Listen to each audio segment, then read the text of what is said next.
May I help you? No, thanks, it's light. Marina quickly placed her bag on the top shelf and only then looked down at the man sitting in front of her. He was quite handsome, with a pleasant smile and intelligent blue eyes. The stranger appeared to be about 40, the same age as her. Nevertheless, this was not a reason for hasty introductions, especially since Marina did not want to talk to him. Maybe a few years ago she would have been happy to chat with such a man as her neighbour. But now she just wanted to sleep, to shorten the flight time. She couldn't wait to go home, where her beloved husband George was waiting for her. "Do you want to sit by the window?" the man asked. Marina gratefully smiled and nodded. She was not going to continue the conversation with her neighbour, despite his kindness, but he started talking again. "My name is Stephen, and you?" "My name is Marina," the woman said, and realizing that she could not avoid the conversation, continued, "My father was a captain of long-haul navigation and spent his whole life sailing the seas and oceans. My mother and I waited for him at home. He dreamed that he would have a boy who would also become a sailor, but I was born. That's why I was named that. But Marina didn't have time to finish because Stephen's phone vibrated instantly. He apologized and answered the call. "Yes, Mummy. Yes, don't worry, everything is fine with me. I'm already on the plane and can't talk for long. Of course, as soon as I land I will definitely call you back. Okay, Mum. Kiss you, hug you. I love you very much too."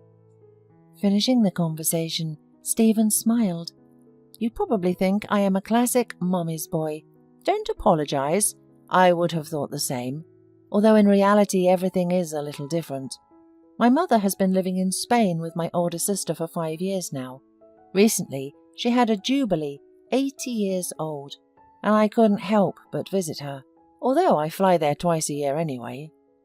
I am a late child, so my mother is more attached to me than necessary, but you probably understand her. Is it inherent in all mothers?" "I don't have children," Marina said, turning away so that Stephen would not notice the expression on her face, and he, succumbing to an impulse, put his hand on hers. "I'm sorry. I didn't mean to be rude." "But at least you have your parents, and that means you're a child to them," Stephen said, but Marina looked him straight in the eye. "I don't have parents either. After the injury, my father had to forget about the sea and ships, but it was simply unbearable for him. On land he couldn't find himself, so he didn't live, but existed. It only lasted 2 years, but to him it felt like an eternity. He told me about it himself. Don't get me wrong, he loved us very much, my mum and me. He gave me a good start in life and helped me get a prestigious profession. But for someone who spent his entire life at sea, an ordinary, even wealthy life was a burden. After 2 years he had gone, and my mum couldn't accept it. She cried all the time and said that she was used to waiting for him, but now he is waiting for her." Marina sighed. "My mum outlived my dad by only 40 days, and her last words were, 'I don't want to make him wait.' She just faded away, like a candle in the wind." "Such a sad story," Stephen said. "I've never heard anything like it. Although after my father's death, my mum also never remarried, despite having admirers. She's charming, elegant and intelligent, even at such an old age." Marina nodded. "It turns out that our parents were lucky to have found the love of their lives and carried it through all these years." "Yes, I'm not like them," Stephen admitted. "I had been married for 7 years, but it ended in divorce. It was a peaceful divorce without mutual accusations and insults. We just went our separate ways. We didn't have children, and we each had our own property, so there was no problems." Marina smiled understandingly. "That's good when it's like that." She turned back to the window and fell silent for a long time, thinking about how she had never been lucky in love. Marina had been a withdrawn child since childhood, and her mother was largely to blame. The captain's wife saw the birth of her daughter as an opportunity to keep the family together, and she transferred her already strong love for her husband to their daughter. Helen surrounded Marina with such dense care that it completely deprived the girl of friends and a normal childhood. Marina never played outside, didn't meet boys, and never hung out with peers, except at school. All of her spare time, which was scarce due to the huge number of extracurricular activities, she spent at home with a book in her hands. She read a lot, immersing herself in the plot of the works and imagining herself in the place of the main heroines. She dreamed that one day she would have such an interesting life. Marina especially loved novels by Hugo, Dumas, Bronte, Scott, and other writers who depicted incredible romantic love. In her mind, she painted a portrait of a handsome, strong, brave, and very gentle man who would one day conquer her heart. However, modern men were not like her favourite heroes, and behind their attractive appearance often hid small or petty souls. Marina fell in love for the first time while studying in her first year of university. Elliot was her classmate, and the most ordinary rich kid who was not used to being refused, and Marina was precisely the one who hooked him by refusing to go on a date with him. Elliot was stunned, hearing the rejection from this beautiful but silent girl, not even realizing that she had almost died of embarrassment and delight when he invited her to take a walk. "Do you really not want to go out with me?" he asked, surprised. "I'm busy," the girl muttered. "I'm going to German class, and then I have solfeggio." "What's solfeggio?" Elliot's eyebrows raised. "Well, it's a class in music school. With these lessons you can develop musical memory and hearing," Marina explained, still feeling embarrassed. "And you really find that interesting?" "I don't believe it," exclaimed Elliot. "My mum wants me to be well-rounded. That's why she insisted on private music lessons." "Oh, I see. Moms are like that. Listen, have you ever skipped class?" Marina shook her head. "Then let's do it right now," Elliot suggested, taking her hand. Marina helplessly looked back at the classroom, filling with students. "They'll manage without us," Elliot laughed and decisively pulled her along. They spent the whole day together, trying almost all the rides in the park, having lunch and dinner at cafes, and even kissing in a dimly lit cinema, forgetting about the film they came to watch. When she finally got home in the evening, Marina, impressed by the day, fell onto the bed, and Elliot's image came to her mind again. He was kind, attentive, caring, and so handsome. Marina fell in love with him head over heels. Finally, she met him, her prince, and now she would be happy with him for the rest of her life. Even her mother, who watched her closely, couldn't do anything about her daughter's infatuation. Elliot had completely swept Marina off her feet, and so it was more painful for her to find out that she had trusted this handsome man in vain, because he quickly grew cold towards the naive girl after achieving what he wanted. He preferred clubs, countless one-night stands, car races through the city at night, wild parties with friends, and in the midst of his bright life, Marina seemed boring and dull to him. "Do you no longer love me?" she asked him one day, peering into his eyes with her own grey ones, beneath which shadows had appeared. "I've never loved you," Elliot replied with a smirk. "You made up this nonsense yourself." Marina shuddered, as if he had struck her. Elliot had expected her to throw a tantrum, to plead with him not to leave her, to confess her love. Instead, she simply turned and walked away, not even glancing back once. He never found out about her pregnancy, and no one, not even her mother, suspected Marina's secret. The girl found a doctor who helped her get rid of the problem. At that time, she didn't even know that she had permanently lost the chance to become a mother. Marina spent several days in bed after the operation, deceiving her mother with a common malaise. To avoid Helen bothering her, she said she had broken up with Elliot. This explained Marina's depressed mood, and her mother finally left her alone. Marina devoted herself entirely to her studies and paid no attention to Elliot anymore.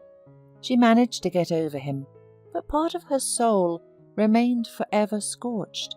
Now, after so many years, Marina thought that she should have acted differently and kept the baby. Perhaps she should have left her family, because neither her father nor mother would have understood her. Maybe she should have given up her studies and even left town to avoid shame. However, Marina, who had grown up in hothouse conditions, was not equipped to face life's challenges, so she gave up in the face of difficulties. Why was she remembering all this now? Marina didn't know. In fact, she had never forgotten it, and had never forgiven herself for her actions. After Elliot, she couldn't trust anyone for a long time, until Lionel appeared in her life. As it turned out, he was not looking for love, but for prosperity, which Marina could provide. She quickly realized this and broke up with him, receiving another scar on her heart. There were other men in her life, but all of them somehow disappointed Marina, and in the end she decided to stay alone. Now she was a successful businesswoman, conducting business not only in her country but also abroad, and often went on business trips. One day someone called out to her at the airport. She turned around and was surprised to see Elliot. "Marina, you look stunning. Where are you headed?" He couldn't hide his admiration. "To Japan." Marina was not happy about this meeting, but she looked at her former love with curiosity. Elliot's business was clearly not going well. He had gained weight, was unshaven, and his shirt was clearly not fresh. "And you?" she asked. "I'm not going anywhere. I work here," Elliot replied. "I see. Well, Elliot, sorry, I have to go." "Marina, maybe we could meet up?" She shook her head, like before, turned around and left. He stood there for a long time watching her go and thinking about how many years ago he missed the chance to be with this gorgeous woman. As if in reward for the newly experienced suffering, Marina met George immediately after returning from the trip. He worked as a system administrator and had recently arrived in her city. He approached Marina on the street to clarify the location of the address he needed.